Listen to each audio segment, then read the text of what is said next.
Bien, ustedes tienen que saber de que el ovario deriva de 3 epitelios importantes. ¿Y cuáles son esos epitelios? El epitelio celómico, el mesénquima y las células germinales primordiales. ¿Por qué nosotros tenemos que saber la composición del ovario, de qué epitelios deriva? Porque a través de estos diferentes tejidos se van a producir los diferentes tumores.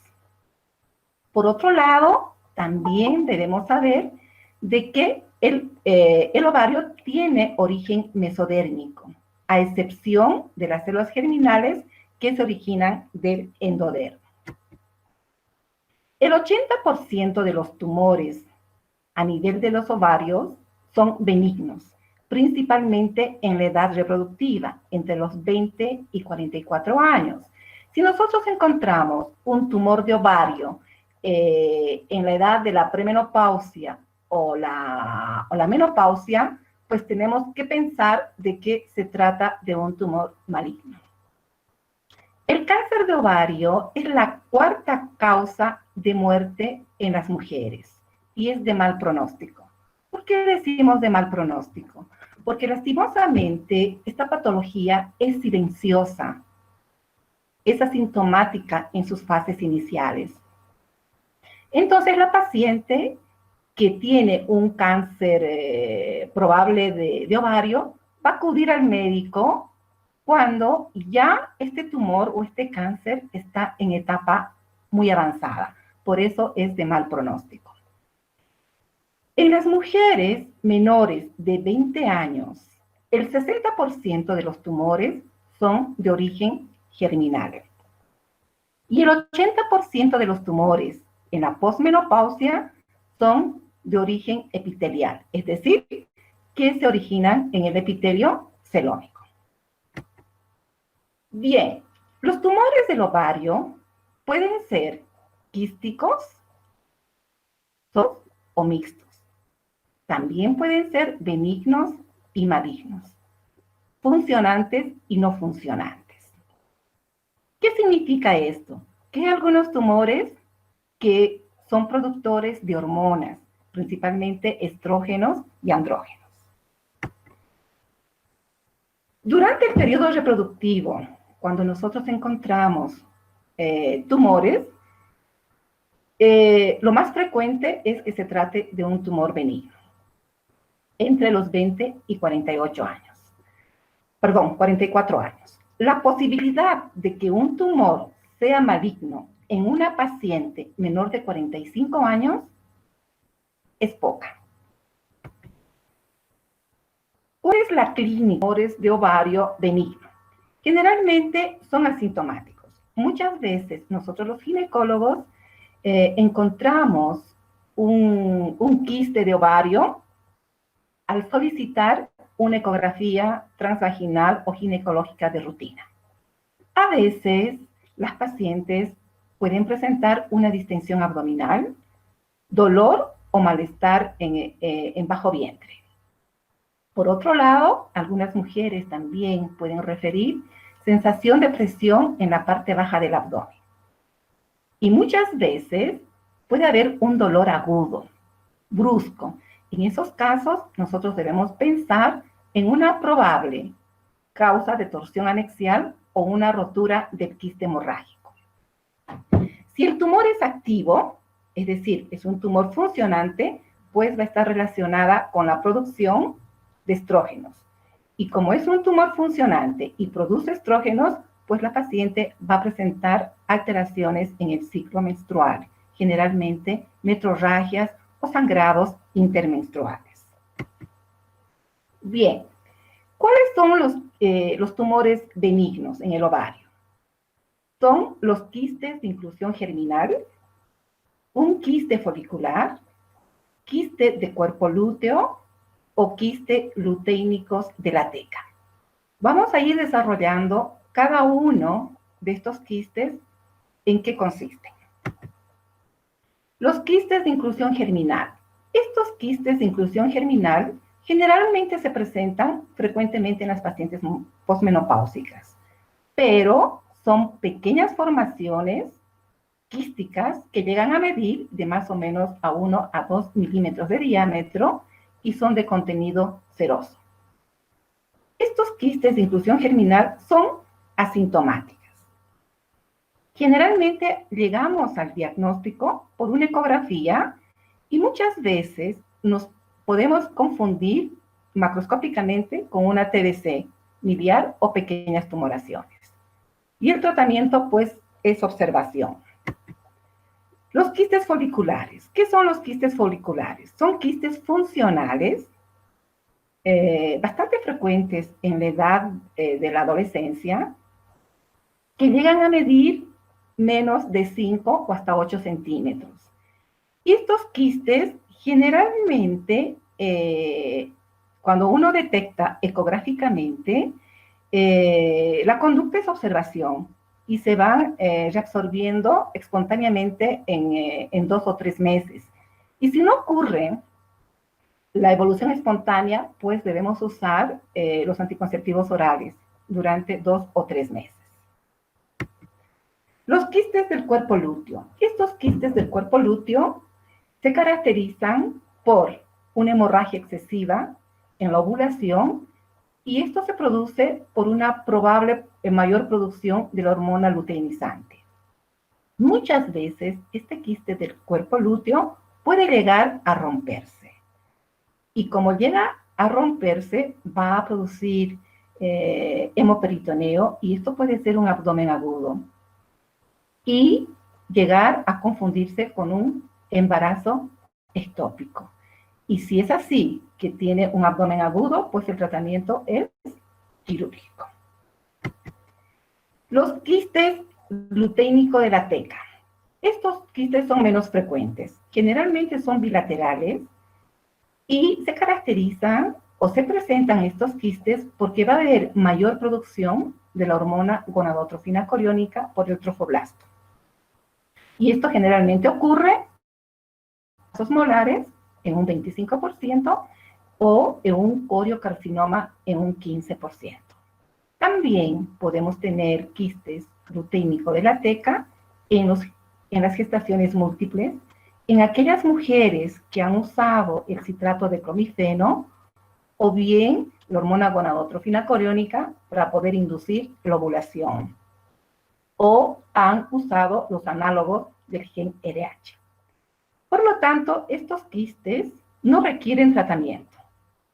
¿Por qué? Porque son quistes que se presentan secundariamente, digamos, a un embarazo molar, y se resuelven estos quistes cuando se resuelve la causa primaria.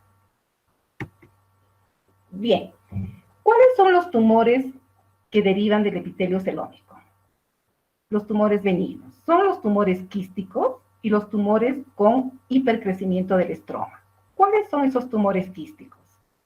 Benignos. El cistoadenoma seroso, el mucinoso, el endometrioma, son los quistes achocolatados o las formas mixtas. Y los tumores con hipercrecimiento del estroma, pues en este grupo tenemos el tumor de Brenner. Y los tumores derivados de las células germinales, generalmente tenemos los quistes dermoides, los teratomas, que son benignos. Y los tumores que derivan del estroma gonadal, tenemos los tumores de las células de la teca, que son los tecomas, los tumores de las células de la granulosa, que son tumores funcionales, que van a producir estrógenos y van a producir características feminizantes, los tumores de las células de Sertoli-Levy, que estos tumores producen andrógenos, por lo tanto, son virilizantes. Y por último tenemos los gonadoblastomas. Bien, ¿cuáles son los factores de riesgo y los factores protectores en esta patología? Dentro de los factores de riesgo, vamos a mencionar aquellas mujeres que usan terapia de reemplazo hormonal tienen mayor riesgo de poder desarrollar un cáncer de ovario. La edad. Si nosotros encontramos un tumor de ovario en las pacientes premenopáusicas o posmenopáusicas mayor de 5 centímetros, es sospecha de cáncer de ovario. Una menarquia temprana, una menarquia tardía, la nulliparidad, los antecedentes familiares, las disgenesias gonadal, BRCA1, BRCA2, la dieta alta en grasa y lactosa. Vean, todos estos factores de riesgo es importante conocer cuando uno realiza una anamnesis, una historia clínica, indagar sobre estos aspectos. Para nosotros es muy importante como médicos y poder identificar los factores y ver la probabilidad de que la paciente esté desarrollando un cáncer de ovario. ¿Y cuáles son los factores protectores? ¿Quiénes no pueden tener probablemente un cáncer de ovario? La multiparidad. Las mujeres usuarias de anticonceptivos orales, la lactancia materna, la menarquia tardía y la ligadura de trompas. Bien, aquí les traje un resumen sobre qué criterios usamos para indicar de que un tumor es maligno o un tumor es benigno. Los criterios de malignidad son el tamaño del tumor. Si nosotros detectamos un tumor de ovario mayor de 10 centímetros en la premenopausia, es sospecha de malignidad. Y de 5 centímetros en la posmenopausia, también es sospecha de malignidad. Las estructuras sólidas intratumorales, la bilateralidad, formaciones papilares en el interior del quiste o del tumor, presencia de proyecciones papilares internas y externas. Cuando es un quiste sólido, cuando tiene una pared gruesa y tiene ascitis y las asas intestinales están adheridas a la tumoración. Todos estos criterios nosotros vamos a poder identificar mediante una ecografía. ¿Y cuáles son los criterios de benignidad? Cuando el tumor es unilateral, es decir, que solamente compromete uno de los ovarios. 2, cuando la consistencia es quística, cuando la cápsula es fina, cuando en las tumoraciones no existe proyecciones papilares internas ni externas y cuando hay ausencia de ascitis. Entonces, es muy importante, ¿ya?, saber, tener el conocimiento de estos criterios para poder llegar a un diagnóstico. ¿Cuál es la clínica? La clínica ya de un cáncer de ovario. Hemos dicho que es asintomática. Y algunas veces las pacientes pueden presentar dolor o metrorragias irregulares. Va a haber una sintomatología digestiva. Cuando ya el tumor es demasiado grande, estos tumores a veces llegan a medir más de 20 centímetros. Entonces van a provocar estreñimiento y compresión urinaria. En las fases avanzadas, la paciente va a tener ascitis, anorexia, astenia, va a haber una distensión abdominal. Y los signos sospechosos de malignidad son ascitis, bilateralidad y crecimiento rápido. Entonces, la paciente va a acudir a la consulta médica principalmente por esto, por la distensión abdominal. Y sabemos que la distensión abdominal está causada por el tamaño del tumor y por la ascitis. Por lo tanto, la paciente ya está en un cuadro o en una etapa avanzada. ¿Cómo llegamos al diagnóstico de esta patología? Lo primero y fundamental es una buena historia clínica, ¿verdad? Y un examen físico.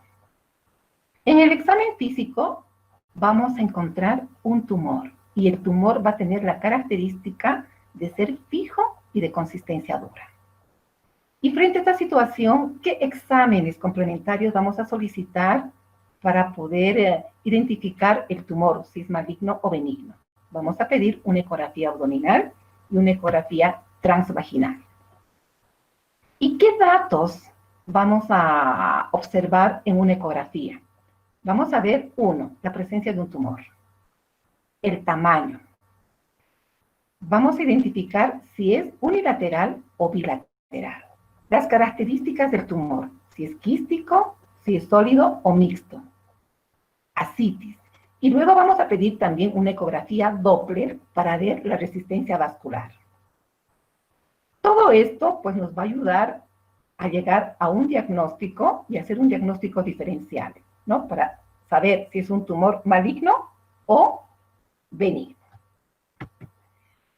Acá les traje una imagen de un carcinoma de ovario. Vean ustedes, acá tiene una cápsula dura, y aquí vemos las proyecciones intrapapilares, irregulares.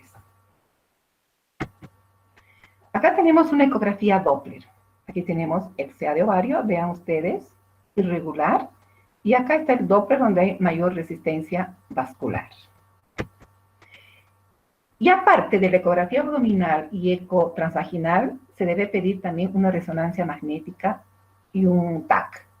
Esto se solicita para poder detectar metástasis y adenopatías e invasión a órganos vecinos. Por otro lado, también se debe pedir los marcadores tumorales. Entre ellos está el CA-125, el CA 19.9, la alfa-fetoproteína y la gonadotrofina coriónica. Todos estos marcadores tumorales se debe pedir dependiendo de qué tumor se trata. Si es un tumor epitelial, si es un tumor mucinoso o es un tumor germinal. Bien, el diagnóstico de esta patología se realiza por la laparotomía exploradora y la biopsia. Son los dos medios que nos van a dar el diagnóstico de seguridad. Acá, por ejemplo, tenemos un quiste de ovario. Miren el tamaño de los quistes, son grandes.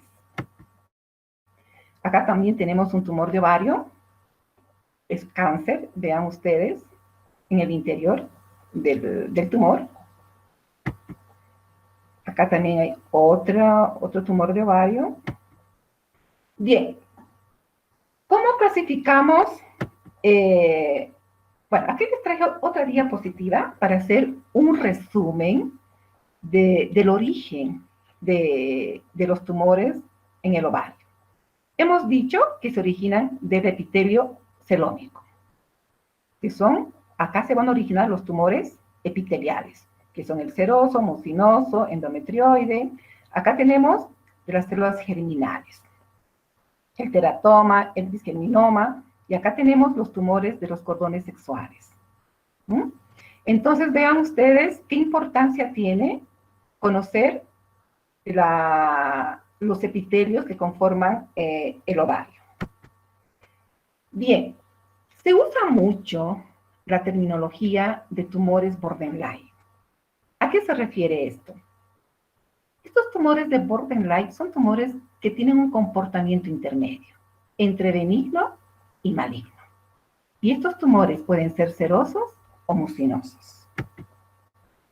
Bien, los tumores epiteliales son aquellos tumores que derivan del epitelio celómico. El 75% de todos los tumores ováricos corresponden a estos tumores epiteliales y el 90% de estos tumores son malignos. Ya sabemos cuáles son los tumores epiteliales, son el seroso, mucinoso, endometrioide, las células claras, el tumor de Brenner y los tumores borderline. Los tumores serosos. ¿Qué son los tumores serosos? Estos tumores serosos también son tumores epiteliales. Generalmente estos tumores son bilaterales y son los que se malignizan 3 veces más que los mucinosos.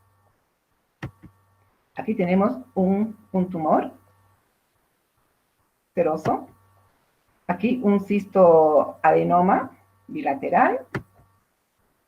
Ahora tenemos otro tumor epitelial, que son los tumores mucinosos. En la mayor parte de estos tumores son benignos y son unilaterales y son de gran tamaño. Y a veces estos tumores, por ser de gran tamaño, en el momento de la cirugía puede romperse. Y al romperse puede originar implantes peritoneales. A esto nosotros llamamos pseudomixoma peritoneal. Acá tenemos un tumor mucinoso. Los tumores endometrioides, generalmente estos tumores, la mayoría son malignos. Y estos tumores se van a acompañar en un 30% de casos de adenocarcinoma primario de endometrio y el 10% de endometriosis ovárica. O sea, con estos antecedentes, la paciente puede presentar un tumor endometrioides. Acá tenemos un cistoadenocarcinoma endometrioide. Vean ustedes las características. Tumor bastante, con una cápsula gruesa, irregular, con tumoraciones interiormente en el tumor. Aquí igual un cistoadenoma endometrioide. Los tumores de las células claras también es un tumor epitelial, son tumores malignos, frecuentes en caso de endometriosis. Y este tipo de tumores no se puede usar ningún tipo de tratamiento porque son tumores funcionales, porque producen estrógeno. Y suelen ser muy agresivos estos tumores, cursan con hiperpirexia e hipercalcemia. El tumor de Brenner es un tumor benigno, se presenta en una frecuencia menor del 1% y posee un epitelio semejante al transicional de la vejiga.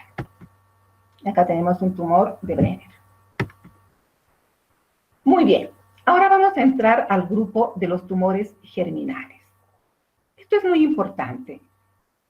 Estos tumores se presentan en mujeres menores de 20 años y representan el 75%. Y son unilaterales y de gran tamaño. ¿Y cuáles son esos tumores germinales?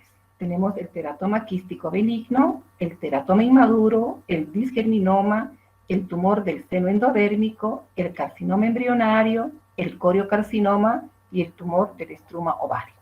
Todos estos tumores son germinales y pueden presentarse en mujeres de menores de 20 años. El tumor frecuente que se presenta en esta edad de las mujeres es el quiste dermoide. Es un tumor germinal y es benigno. Y se caracteriza este tumor por la presencia de material sebáceo, como pelos, cartílagos, huesos y dientes. La transformación maligna es menos del 2% si es que encontramos este tipo de tumores en mujeres mayores de 40 años. Acá tengo un tumor dermoide. Fíjense ustedes, esto es pelo, cartílago, hueso, dientes. Un teratoma maduro. El teratoma inmaduro. El teratoma inmaduro es un tumor maligno. Presenta tejido con diferentes grados de diferenciación que son inmaduros. Tejido embrionario, derivados del mesodérmico, por ejemplo, puede contener tejido neural y cartílago. Acá tenemos un tumor de ovario, cartílago. Y tenemos el disgerminoma. Este tumor se presenta en las mujeres jóvenes. Es el tumor maligno más frecuente que deriva directamente de las células germinales. El tratamiento es quirúrgico. Y si recidiva, el tratamiento es con radioterapia. Es un disgerminoma. El tumor del seno endodérmico es altamente maligno y producen alfa-fetoproteínas. Microscópicamente en este tumor vamos a observar estructuras glomerulares patognomónicos, que son los cuerpos de Schiller-Dubal. Este es ese tumor del seno endodérmico. El carcinoma embrionario son muy raros, producen alfa-fetoproteínas. El coriocarcinoma es poco frecuente, produce la hormona gonadotropina coriónica que va a estimular el estroma ovárico, produciendo metrorragias y pubertad precoz. Y el tumor del estruma ovárico, pues se caracteriza por producir hormonas tiroideas, T3 y T4, ¿no? Y es un tumor funcionante, va a producir un hipertiroidismo. Y la transformación maligna es menos del 5% y el tratamiento es quirúrgico. Muy bien, ahora vamos a hablar aquellos tumores que se van a originar de los cordones sexuales del estroma. ¿Cuáles son esos tumores? Generalmente estos tumores son tumores funcionantes porque van a producir hormonas, estrógenos, andrógenos, pues constituye el 5% de todos los tumores ováricos. ¿Y cuáles son esos tumores? Son los tumores de la granulosa, tumores de la teca, el fibroma, el androblastoma y el ginandroblastoma. Los tumores de la granulosa, pues estos tumores se caracterizan por tener las células formando en rosetas y regiones acelulares, llamadas también los cuerpos de Karl-Essner. Estos son productores de estrógeno, por lo tanto pueden provocar una pubertad precoz, una hiperplasia endometrial y alteraciones de amenorrea y metrorragia por la producción de estrógenos. Acá tenemos el tumor de la granulosa. Los tumores de la teca son tumores generalmente benignos y son productores de estrógenos y andrógenos. Tenemos el fibroma, es benigno, derivado del mesénquima, y que está asociada a la citis en un 40% de los casos, y 1% forma parte del síndrome de Méis. El síndrome de Méis se caracteriza por ascitis, hidrotórax y tumor de ovario. Acá tenemos un fibroma del ovario. El androblastoma y los ginandroblastomas también son tumores productores, ¿no? Por ejemplo, el androblastoma deriva del estroma ovárico con diferenciación a tejido gonadal masculino. Y son los que producen andrógenos. Y van a producir viralización, hipertrofia del clítoris y pueden derivar también de las células de Sertoli-Leydig o ser mixtos. Los tumores metastásicos. Estos tumores metastásicos tenemos el tumor de Krukenberg. Es un tumor metastásico ovárico bilateral con células en anillos de sello. Puede ser de origen mamario y suponen el 10% de los tumores ováricos. Es decir, que el 6% del total de los tumores metastásicos puede ser a causa de un cáncer de mama, de un cáncer de endometrio o linfomas. Acá tenemos un tumor de Krukenberg. Bien, ahora vamos a hablar un poco del estadiaje del cáncer de ovario. El estadiaje se realiza en 4 estadios. El estadio 1, 2, 3 y 4. El estadio 1 es cuando el tumor está localizado en el ovario. El estadio 2, cuando el tumor va a extenderse a la pelvis. Es decir, que va a comprometer útero y trompas. Y el estadio 3 es el tumor que va a afectar ya a órganos intraperitoneales, extrapélvicos. Va a afectar ganglios linfáticos, retroperitoneales, inguinales y puede haber metástasis a superficies en hígado. Las pacientes acuden a la consulta en este estadio, porque en este estadio 1 y 2 son asintomáticas. No presentan distensión abdominal, no presentan anorexia ni ascitis. Pero sí, en este estadio ya la paciente se hace sintomática. Y el estadio 4, pues ya cuando hay una afección y una metástasis a órganos distantes. Bien, la propagación del cáncer de ovario se realiza por implantación directa, por vía linfática y hemática es poco frecuente. ¿Cuál es la conducta en un tumor de ovario? La conducta en un tumor o en un cáncer de ovario es la cirugía. ¿Y cuál es el objetivo de la cirugía? A través de la cirugía, nosotros vamos a certificar el diagnóstico. Vamos a realizar la etapificación y vamos a realizar la extirpación del tumor primario. Y vamos a hacer lo que se llama la citorreducción tumoral en etapas avanzadas. Entonces, esto es el objetivo de la laparotomía exploradora.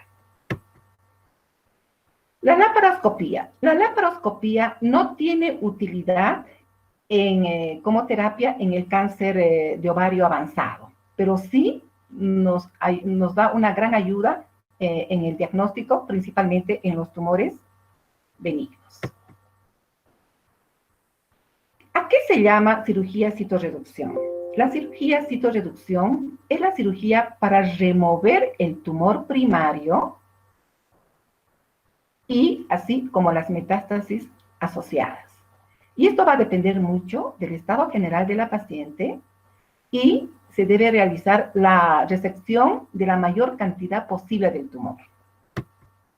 Entonces, la cirugía de citorreducción consiste en sacar el tumor primario, en este caso puede ser el tumor a nivel del ovario, y se va a acompañar de una histerectomía total, sacar ambos ovarios, ambos anexos, una omentectomía infracólica, se va a realizar una resección de cualquier metástasis que exista, una resección y metástasis a nivel intestinal, se va a realizar una linfadenectomía pélvica paraórtica, se tomará biopsias de todas las zonas sospechosas a nivel del fondo de saco, de Douglas, espacio parietocólicos, fosas ováricas, cúpula diafragmática, y al finalizar la cirugía debe quedar menos de 1 centímetro el tumor residual. Entonces, a eso se llama la cirugía citorreducción. Entonces, cuando nosotros tenemos tumores confinados solamente en el ovario, sin compromiso a otros órganos vecinos, ¿qué debemos hacer? Exploración sistémica de todas las superficies intraabdominales y viscerales. De cualquier área sospechosa o adherencia se debe tomar biopsia. Hay que biopsiar la superficie del diafragma y revisión del aumento mayor y ganglios retroperitoneales. Todo esto se debe hacer en un estadio 1, por ejemplo, ¿no? Revisar prácticamente toda la cavidad abdominal. Entonces, los hallazgos de la laparotomía de estadiaje clasifica a las pacientes en uno de estos dos grupos. Hemos dicho, pacientes que van a ir a una cirugía con citorreducción óptima, que es lo que hemos mencionado, que debemos hacer toda una cirugía amplia, o pacientes que van a la cirugía sin citorreducción óptima. ¿Qué pacientes van a esta cirugía? Esta cirugía sin citorreducción óptima consiste en solo tomar biopsias para confirmar el diagnóstico anatomopatológico y valorar la extensión.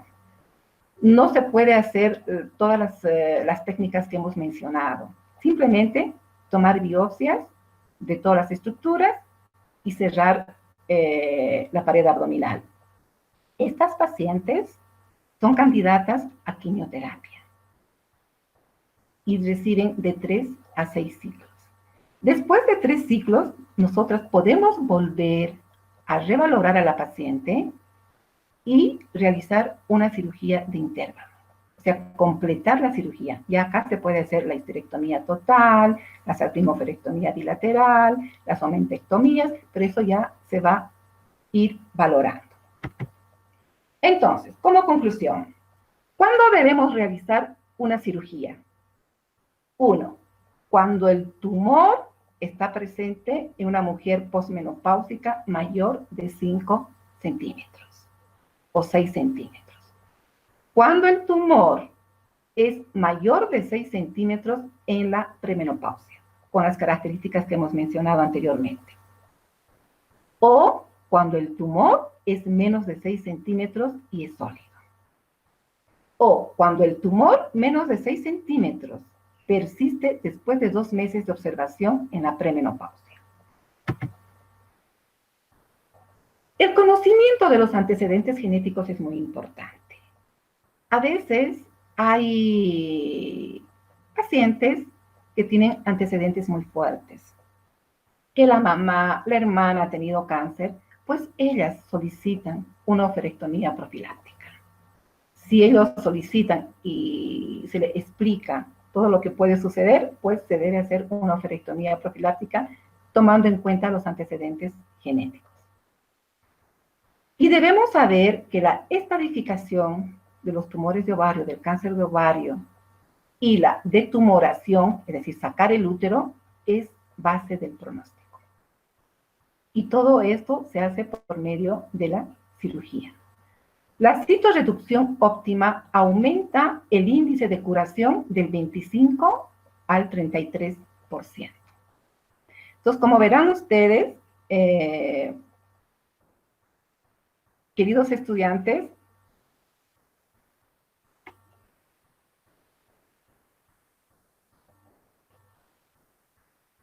¿aló? ¿Me escuchan?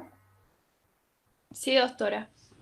Sí, doctora. Ya, ¿tienen alguna pregunta? Es una patología bastante complicada, bastante compleja, pero lo que me interesa es de que ustedes sepan diferenciar los orígenes de los tumores, y si ustedes tienen un tumor en una niña de 20 años o 18 años, un tumor grande de 10 o 15 centímetros, pues piensen que se trata de un tumor de origen germinal. ¿Y cuál es la sintomatología y qué se debe hacer? Lo importante, ustedes como médicos generales, diagnosticar y derivar al médico correspondiente. ¿Alguna pregunta? Doctora, buen día. Una pregunta. Usted dijo que los anticonceptivos orales bueno, en las pacientes que utilizan anticonceptivos orales no podrían desarrollar un cáncer de ovario. ¿Esto también aplica para para las pacientes que utilizan los implantes intradérmicos? Sí, porque los implantes intradérmicos son anticonceptivos, ¿no? Solo que estos implantes no llevan estrógenos, llevan progestágenos. Entonces, lo que hace es de que este implante, ¿qué va a producir? Va a evitar la ovulación y por lo tanto va a prevenir un cáncer de ovario o un quiste de ovario, porque el ovario va a estar en reposo, no va a ovular. Por eso que como factor de riesgo para el cáncer de ovario es la nuliparidad, porque estas pacientes que no llegan a embarazarse, este ovario va constantemente ovulando, y al ovular constantemente deja una cicatriz, y este tejido cicatrizal va a actuar como un factor displástico. Por lo tanto, sí, es un protector el implante. Gracias, doctora. ¿Alguna otra pregunta? Es un tema árido, es un tema difícil, pero de este tema hay que aprender el ABC.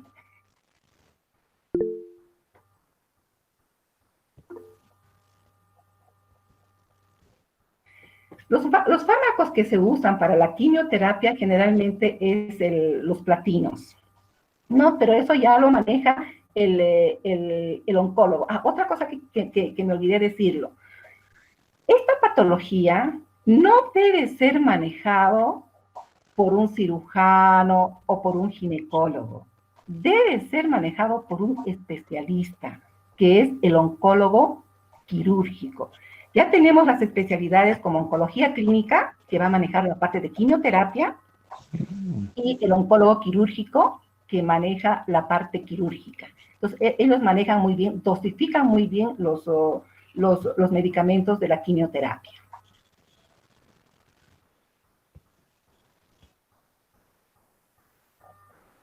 Doctora, hay una consultita. Hay una técnica que creo que se utiliza mucho en cirugía, que es la morcelación. ¿En estos pacientes igual estaría indicada esta técnica? No, no. Lo ideal es tratar de sacar en bloque todo el tumor, porque si nosotros despedazamos el tumor, estamos corriendo el riesgo de poder implantar las células en la cavidad del abdomen. Ok. Por eso le digo que estas cirugías deben ser realizadas por personas con mucha experiencia y personas que están pues subespecializados en el tema de oncología quirúrgica. Listo, doctora.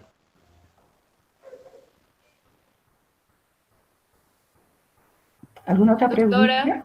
¿pero la biopsia se podría realizar por laparoscopía o sí tiene que ser sí o sí por laparatomía?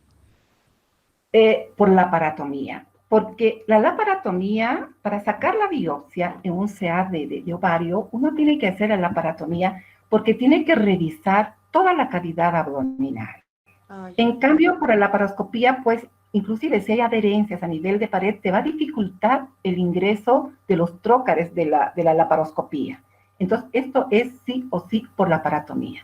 Se Ah, tiene ya. que hacer una revisión sistemática de toda la cavidad del abdomen, revisar absolutamente todo, epiplones, diafragma, hígado, los ganglios paraórticos, pélvicos. No, es una cirugía grande y esta cirugía dura más o menos como 5 o 6 horas. Oh, ya. Ah, ya. Gracias, doctora. Y el diagnóstico del cáncer de ovario es por biopsia, por anatomopatología. Doctora, y en el caso de un tumor borderline, ¿se debe reevaluar al tumor o la conducta es una cistorreducción o primero tenemos que hacer biopsia?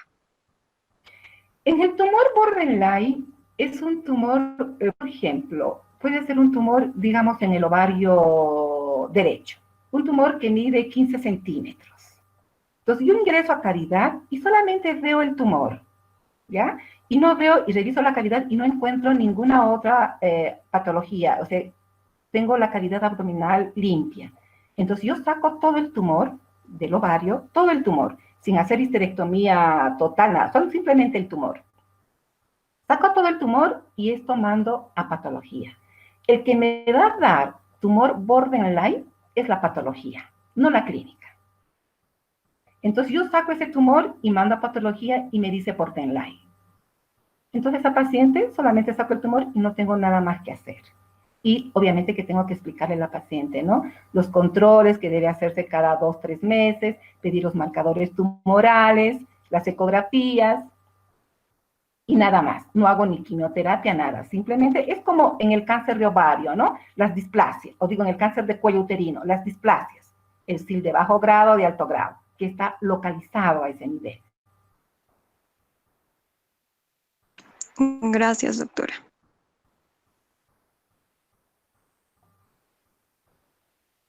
¿Alguna otra pregunta?